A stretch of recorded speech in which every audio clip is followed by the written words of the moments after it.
دینا ہوگا کہ صحیح معنوں میں تم اس کے غلام ہو اور اس کی غلامی کے علاوہ کسی اور فرادے کو برداشت نہیں کر سکتے. تو یہ مسئلہ پورے قرآن کا ایک مسئلہ ہے. کبھی اس انداز سے، کبھی یہ کہ انسانیت جب بھول جاتی ہے،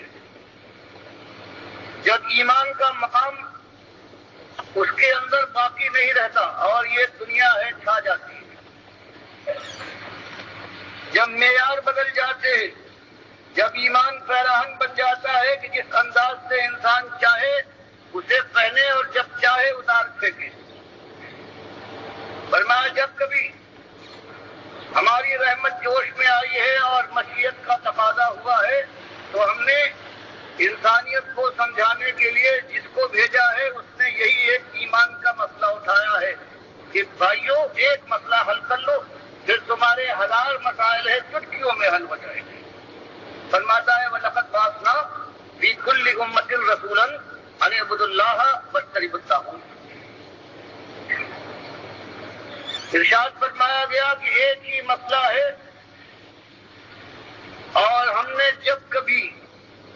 جس قوم کے اندر وہ آزاد اور سرخوش اور دیوانی بن گئی ہو اپنی دنیاوی جوش کے اندر، جیسے قوم عاد تھی یا قوم ثمود تھی، یا کوئی غلامی میں جکڑی ہوئی قوم ہو جیسے بنو اسرائیل کے لوگ ہیں، یا عرب کے ریگزاروں میں بسنے والی ایک ایسی قوم ہو کہ جس کے معاش کے اوپر ہر وقت بجلیاں رکھتی، یا مرزدار ہوں شام اور فلسطین کے، یا بابل اور نیروا کے. ہر جگہ ایک ہی مسئلہ کہ انسانیت کو باخبر کیا گیا ہے کہ ایک مسئلہ ہے تمہارے ایمان کا کہ اللہ کے غلام بن کر مالک کو اپنا ایک ملجا اور ماوا، مالک کو رب، اپنے پروردگار کو الہ، اس کو معبود مانو اور اس کو الوہاب سمجھ کر وہ داتا گردانو. مشکلوں میں حلال المشکلات وہ ہے،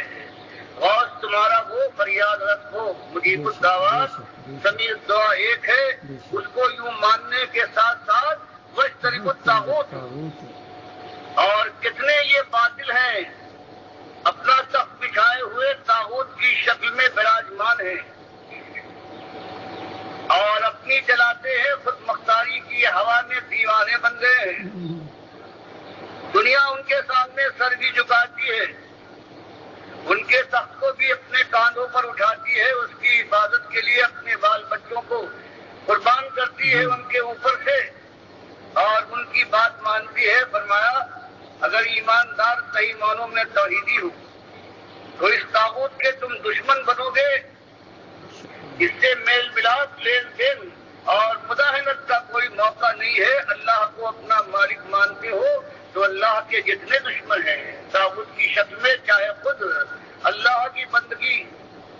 کی طرح سے اپنی بندگی کی طرف بلائے، مالک کی کبریائی کی چادر پر ہاتھ ڈال کر خود اوڑھنا چاہیں یا کسی اور کو وہ چادر اڑانا چاہیں، فرمایا یہ سارے طاغوت ہے، ان کے دشمن بن کر اٹھو گے. یہ بات مکے کی آیات میں آ رہی ہے. سورہ بقرہ پہلی سورت